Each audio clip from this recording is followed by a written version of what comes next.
एक गांव में एक गरीब विधवा अंधी औरत और उसका एक बेटा रहता था, जिसके पालन पोषण की सारी जिम्मेदारी उसके कंधों पर थी। वह अपने बेटे को पढ़ा लिखा कर एक बहुत बड़ा आदमी बनाना चाहती थी, इसलिए उसने उसका दाखिला गांव के सबसे अच्छे स्कूल में कराया। वह दिन रात मेहनत करती ताकि बेटे की स्कूल की फीस दे सके। लड़के के स्कूल के बच्चे उसकी माँ के बारे में जानते थे। वे सब उसे अंधी का बेटा कहकर चिढ़ाते थे। लड़का इससे बहुत परेशान था। उसे अपनी माँ पर शर्म आने लगी थी। वह उसके साथ कहीं भी आने जाने से कतराने लगा था। जब लड़का बड़ा हुआ तो उसकी शहर में अच्छी नौकरी लग गई।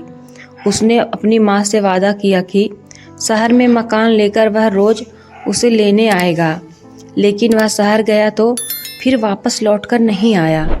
उसकी अंधी माँ उसका इंतज़ार करती रह गई। कई महीने बीत गए, लड़के की कोई खबर नहीं आई।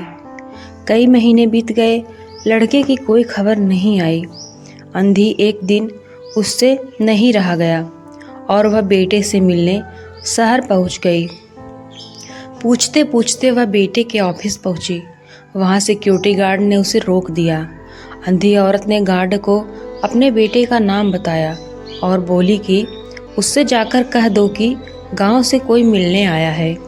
गार्ड ने जाकर बेटे को बताया। बेटे ने ऑफिस की खिड़की से देखा तो उसे अपनी माँ गेट के बाहर खड़ी नजर आई। वह ऑफिस में सबके सामने अपनी माँ की वजह से शर्मिंदा नहीं होना चाहता था। उसने कहला दिया कि वह ऑफिस में नहीं है। अंधी औरत वहाँ से चली गई। शाम को वह लड़का ऑफिस से घर जाने के लिए निकला। रास्ते में एक जगह काफ़ी भीड़ जमा थी। वह अपनी गाड़ी रोककर भीड़ के पास पहुंचा और तो बीच सड़क में अपनी माँ को मारा पाया। उसके हाथ में एक चिट्ठी थी जिसमें लिखा था, बेटा, बड़े दिन हो गए थे, तेरी कोई खबर नहीं मिली। चिंता हो रही थी इसलिए तुझसे मिलने चली आई। तू तो अब बड़ा आदमी बन गया है। तुझसे मिलना अब शायद मुझ गरीब की किस्मत में नहीं, लेकिन मैं बहुत खुश हूँ तेरे लिए। तूने अपना ही नहीं मेरा सपना भी पूरा किया।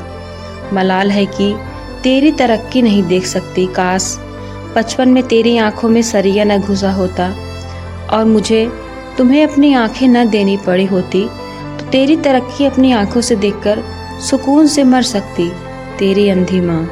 ये पढ़कर लड़का फूट फूट कर रोने लगा। जिस अंधी माँ पर उसे शर्म आती थी, उसने उसके लिए कितना बड़ा बलिदान किया था। वह आत्मग्लानि से भर उठा और जिंदगी भर खुद को माफ़ नहीं कर पाया। हम सब अपने माँ बाप को बोझ समझते हैं, मगर उनके बलिदान को भूल जाते हैं। साथियों, अगर आपको यह कहानी पसंद आई हो तो प्लीज़ एक लाइक और चैनल को सब्सक्राइब